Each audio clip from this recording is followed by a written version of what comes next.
नियम का सदिश निरूपण। ये आपका चित्र है, चित्र देख लीजिए।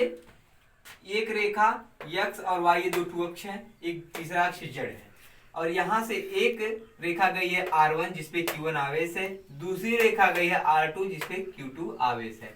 इन दोनों के बीच की दूरी है r21 इक्वल टू होता है r2 माइनस r1। ठीक है, देखिए चित्र के अनुसार दो बिंदु आवेश q1 तथा q2 के जिसके मूल बिंदु O है। क्या है? जिसका मूल बिंदु O है। O के सापेक्ष स्थित सदिश क्रमशः R1 व R2 है। देखिए O के सापेक्ष स्थित सदिश क्या है? R1 और R2 है।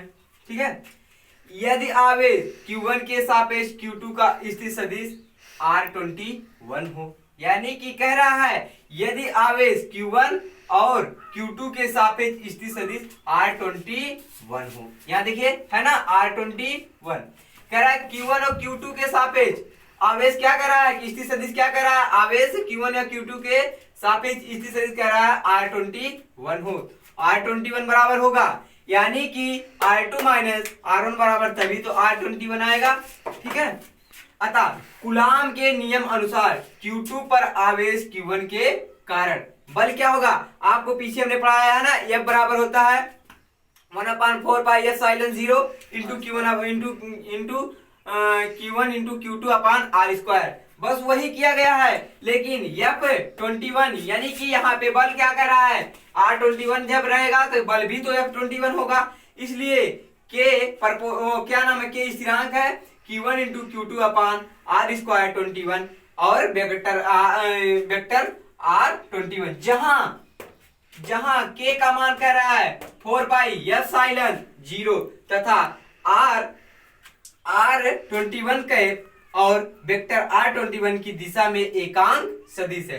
कह रहा है कि cap R21 equal to vector R21 की दिशा में एकांक सदिश है। ठीक है, अगला अतः ये vector F21 equal to K Q1 into Q2 upon mod of R1 minus R2 का होल वर्ग। जहां पे हमारा R स्क्वायर 21 था वहीं पे हमने केवल अगर जैसे हमको वेक्टर हटाना है तो हम मॉड ऑफ लगा देंगे तो वेक्टर हमारा हट जाएगा, इसलिए कह रहा है R2 minus R1 mod of R2 minus R1 का होल स्क्वायर R कैप 21 है। इसी प्रकार आवेश Q1 तथा Q2 के कारण बल F12 equal to K Q1 into Q2 upon R square 12 और इंटू वेक्टर कैप R12। अतः जहां वेक्टर R12 है उसके किसके बराबर है? Mod of R1 minus R2 के और R कैप 12, तो F12 equal to Q1 into Q2 upon mod of R1 minus R2 का होल वर्ग और इंटू R12 कैप R जो कैप R12 है वो किसके बराबर है? वेक्टर 12 के की दिशा में एकांक सदिश है। ध्यान दीजिएगा एक बार फिर से, चित्र आप लोग देख ही रहे हैं। माना चित्र के अनुसार दो बिंदु आवेश Q1 तथा Q2 हैं जिसका मूल बिंदु O है। ये आपका मूल बिंदु O है। O के सापेक्ष स्थित सदिश क्रमशः R1 व R2 है। O के सापेक्ष स्थित सदिश क्रमशः R1 व R2 है। यदि आवेश Q1 के सापेक्ष Q2 का स्थित सदिश वेक्टर R21 हो तो R21 बराबर कितना है? Vector R2 minus R1। जहां पे अगर R21 आएगा तो हम वहां पे मान रख देंगे वेक्टर R2 माइनस R1। ठीक है, अतः कूलाम के नियमानुसार आवेश Q1 पर आवेश Q2 के कारण लगने वाला बल आप लोग पीछे पढ़े ना, F बराबर स्थिरांक जहां K रहता था K into Q1 into Q2 upon R square, वही है यहाँ पे केवल वेक्टर लगा दिया है F21 equal to K Q1 into Q2 upon R square 21 और R कैप 21, जहां K बराबर कह रहा है 4 पाई एप्सिलॉन 0 है। इसके बाद यहाँ पे हम मान रख देंगे, इतना हमारा मान आ जाएगा। इसी प्रकार आवेश के Q1 पर आवेश Q2 के कारण बल F12 है। इसके बाद F12 बराबर K Q1 into Q2 upon R square 12 और R कैप 12 है, जहां कह रहा R12 बराबर कितना है, माड of R1 minus R2 into R cap 12, तो F12 बराबर K into Q1 into Q2 अपान माड ऑफ R1 माइनस R2 और इंटू माड ऑफ R12। माड ऑफ R12 बराबर कितने का है, वेक्टर R की दिशा के एकांक सदिश है। ठीक है, आगे देख लीजिए, एकांक सदिश R कैप 12 एवं R कैप 21 परस्पर बराबर तथा विपरीत दिशा में होते हैं, अर्थात R cap R21 equal to minus cap R12। कह रहा है विपरीत दिशा में, कह रहा है यदि एक प्लस की दिशा में है तो दूसरा माइनस की दिशा में है। कह रहा है कि एक प्लस की दिशा में है तो दूसरा माइनस की दिशा में, इसीलिए अर्थात R कैप 21 बराबर माइनस R12, अतः वेक्टर F बराबर माइनस वेक्टर F21। जब दूरी ऋणात्मक धनात्मक होगी तो बल भी उसका धनात्मक ऋणात्मक होगा। जब वहां पे दूरी उसकी ऋणात्मक धनात्मक हुई यानी कि विपरीत है तो बल भी उसका विपरीत में होगा, इसीलिए यहाँ पे माइनस F लगा है। और कह रहा है, आप लोग ध्यान दीजिएगा, एकांक सदिश कैप R21 एवं कैप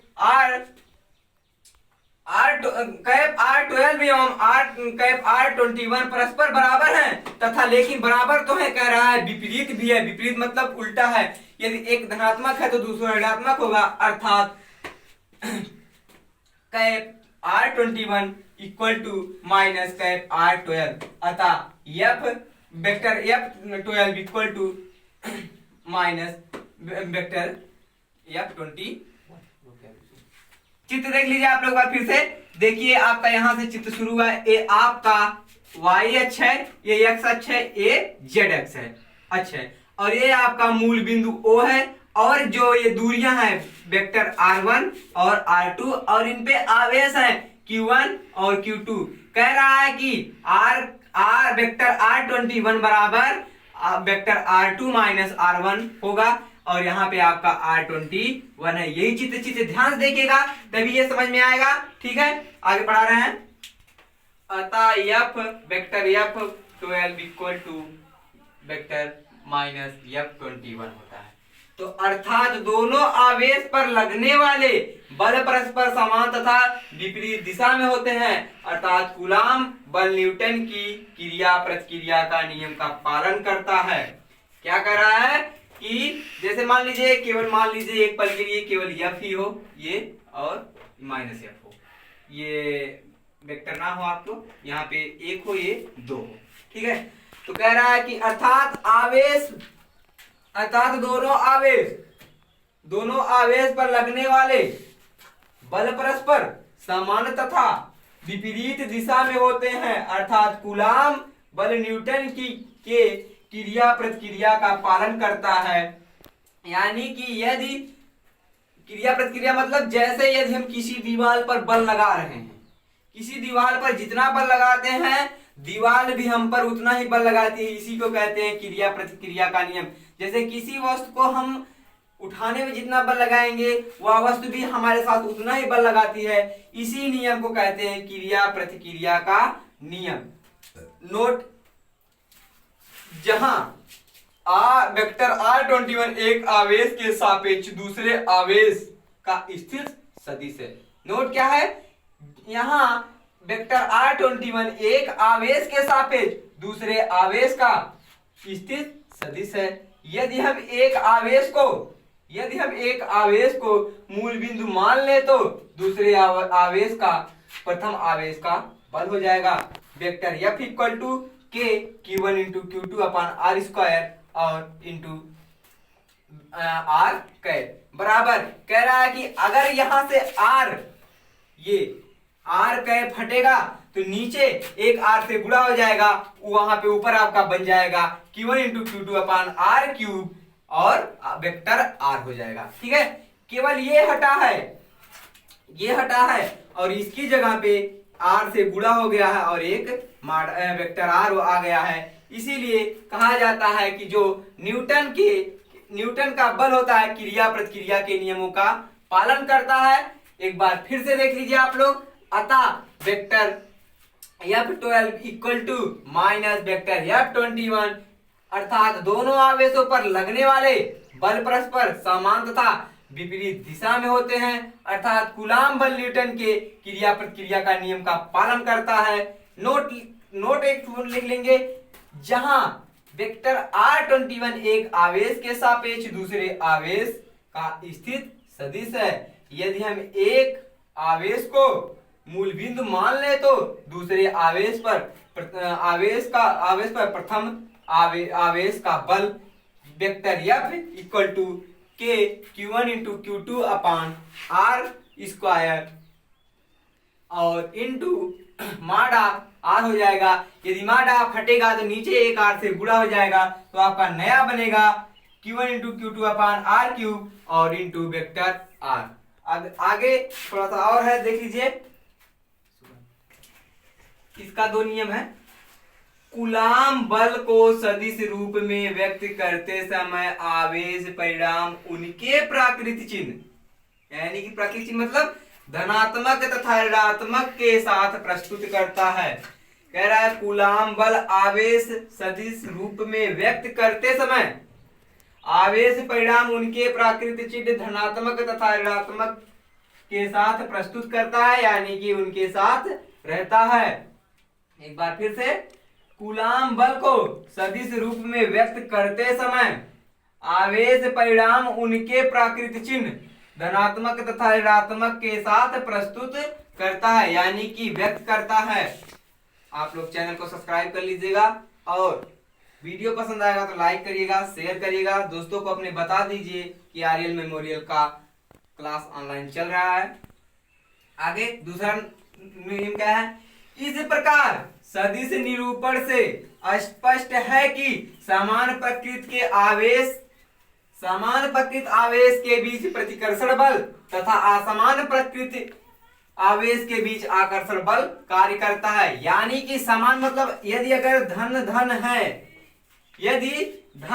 है तो इनके बीच प्रतिकर्षण बल लगेगा, प्रतिकर्षण बल कार्य करेगा। यानी कि अगर धनात्मक है दोनों तो दूर जाएंगे, चाहे वह ऋणात्मक है दोनों तब भी दूर जाएंगे, यानी कि प्रतिकर्षित होंगे। यानी कि उनसे आपस अगर उनको पास लाने का प्रयास किया जाएगा तो वो दूर जाते रहेंगे, यानी कि प्रतिकर्षण बल कार्य करता है। लेकिन विपरीत आवेशों के बीच, यानी कि यदि एक धन है, यदि एक ऋण है, तो विपरीत आवेशों के बीच आकर्षण बल कार्य करता है। यदि एक धन है, यदि एक ऋण है, तो दोनों को यदि आपस में पास लाया जाएगा तो वो मिल जाएंगे तथा यह बल आवेश को जोड़ने वाली होती है, रेखा के अनुदिश होता है। लेकिन यह बल जो विपरीत आवेश होंगे उनके बीच आकर्षण बल कार्य करता है और वह बल आवेश को जोड़ती है, यानी कि यदि उसमें करंट सप्लाई किया जाएगा तो करंट सप्लाई हो जाएगा, यानी कि जोड़ने का कार्य करती हैं और यह रेखा के अनुदिश होती हैं, अतः कूलाम बल संरक्षी होता है। यानी कि इस नियम का कहने का तात्पर्य यह है कि यदि इस प्रकार सदिश निरूपण को स्पष्ट है कि समान प्रकृत आवेश, यानी कि धन वाले आवेश आपस में दूर चले जाते हैं और असमान प्रकृति वाले आवेश आपस में आकर्षण बल कार्य करते हैं, यानी कि आपस में मिल जाते हैं। जैसे यदि कोई बल्ब हो, ठीक है, यदि उसमें एक धनात्मक एक ऋणात्मक जोड़ा जाएगा तो वह जलने लगेगा।